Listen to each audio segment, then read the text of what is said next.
Assalamualaikum warahmatullahi wabarakatuh. Sebelumnya terima kasih kepada Bapak Ahmad Yasid Skom Mkom selaku dosen pengampu mata kuliah Arsitektur SITE Perusahaan. Di sini kami dari kelompok 5 akan mempresentasikan hasil diskusi kami yang berjudul Bisnis Arsitektur. Untuk selanjutnya izinkan kami memperkenalkan diri, dimulai dari saya Sofwan dengan NIM awal 21 dan NIM akhir 050. Selanjutnya ada Rizky Ardiansah Pratama NIM awal 21 dan NIM akhir 143, dan juga ada Rosalia dengan NIM awal 21 dan NIM akhir 169, dan juga ada Erik Irwan Nur S dengan NIM awal 20 dan NIM akhir 159. Untuk selanjutnya yakni penggambaran arsitektur perusahaan ini dan arsitektur target merupakan kerangka pengerjaan program ADM tahap B, arsitektur bisnis. Apa sih arsitektur bisnis tersebut? Jadi arsitektur bisnis adalah representasi formal dan plus serta informasi bagi profesional bisnis organisasi dalam menilai, merubah, dan merancang bisnis tersebut. Nah, arsitektur bisnis dalam perusahaan PT XYZ. Arsitektur bisnis merupakan sebuah rencana pengembangan proses bisnis sesuai dengan tahapan-tahapan yang teratur untuk mencapai tujuan perusahaan PT XYZ. Untuk selanjutnya akan diperjelas lagi oleh anggota kelompok saya. Baik, di sini ada value stream mapping. Value stream di bisnis arsitektur referensi digunakan untuk memetakan keadaan proses yang diusulkan ke PT XYZ. Hasil pemetaan value stream usulan yang dibuat adalah hasil acuan dari value stream saat ini. Business service adalah suatu istilah untuk menggambarkan kegiatan yang mendukung proses bisnis namun tidak menghasilkan barang secara fisik. Business capability list. Research and development. 2. Product and service development.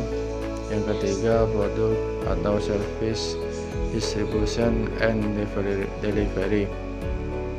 Yang keempat, marketing and sales, customer management, business administrasi and operation, human resources management. Yang ke-8, financial and accounting management. Yang ke-9, supply chain management. Yang terakhir, legal rights and compliance management. Baik, saya akan melanjutkan. Tujuan itu untuk menjabarkan dengan jelas tujuan suatu perusahaan, komponen kritisnya, dan untuk mengidentifikasinya dalam hubungannya dengan komponen lain. Arsitektur bisnis dikembangkan berdasarkan tujuan departemen individu dan tujuan bisnis secara keseluruhan. Arsitektur bisnis dan perencanaan strategis adalah kunci untuk merencanakan, mengkoordinasikan, dan menerapkan tujuan bisnis organisasi. Ini membantu dalam kelancaran fungsi unit yang berbeda dalam satu organisasi, baik di dalam maupun di luar suatu perusahaan itu sendiri. Oke, next. Visi arsitektur bisnis. Yang pertama adalah mengembangkan target bisnis perusahaan dan menggambarkan bagaimana perusahaan mencapai tujuan bisnis tersebut. Yang kedua, menyusun strategi yang ditetapkan dalam arsitektur visi dan juga mengidentifikasi komponen arsitektur.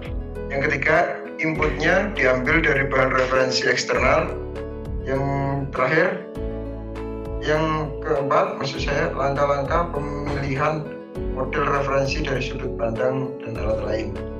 Yang terakhir yaitu output, versi yang disempurnakan dan diperbarui. Visi arsitektur membuat draft dokumen arsitektur termasuk draft arsitektur bisnis.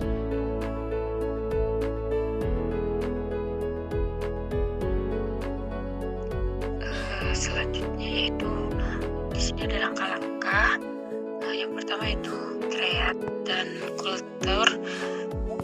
Yang kedua yaitu capture dan collage. Yang ketiga, connect dan communicate. Yang keempat, collaborate dan konsum. Yang kelima, customer dan coordination. Yang keenam, control dan complete. Yang ketujuh, check dan complete. Dari 7 langkah tersebut agar menjadikan organisasi seperti lem yang lengket, di mana semua elemen akan fokus untuk mendukung dan membantu bisnis dengan konsep seperti itu. Maka bisnis dalam organisasi akan lebih cepat tumbuh dan berkembang, serta semua orang dalam organisasi mempunyai rasa tanggung jawab besar terhadap bisnis perusahaan. Yang selanjutnya yaitu ada artefak yang dihasilkan. Yang pertama yaitu organization atau aktor katalog, yaitu merupakan deskripsi unit-unitnya yang terlibat dalam menjalankan setiap fungsi dalam proses bisnis pada institut XYZ. Yang kedua yaitu ada rule katalog, yaitu digunakan untuk mempresentasikan peran dengan cara yang sama seperti ESOP, pendidikan produk. Yang ketiga yaitu ada business service atau function katalog, digunakan untuk mengidentifikasi kemampuan suatu organisasi yang diperlukan untuk mendukung perubahan bisnis, aplikasi, dan teknologi. Yang keempat yaitu ada business interaction matrix, yaitu untuk menggambarkan relasi interaksi antara organisasi dan fungsi bisnis antara perusahaan. Yang kelima yaitu ada aktor atau role matrix, yaitu merupakan pemetaan antara stakeholder dengan aktivitas operasional dari Dinas Kesehatan Kabupaten Bandung. Yang keenam yaitu ada business footprint, yaitu diagram mendeskripsikan hubungan antara business goals dan organization units dan business function dan service, serta memetakannya ke dalam komponen teknis. Yang ketujuh yaitu ada business service atau information diagram, yaitu menunjukkan informasi yang dibutuhkan untuk mendukung suatu atau lebih klien bisnis. Yang selanjutnya itu ada fungsional positif diagram adalah didefinisikan business footprint diagram, di mana di dalamnya terdapat pemetaan mengatakan tarif goals dan objektif perusahaan. Yang terakhir yaitu ada produk life cycles, adalah siklus hidup atau perjalanan produk mulai dari tahapan pengenalan hingga menghilang dari pasar.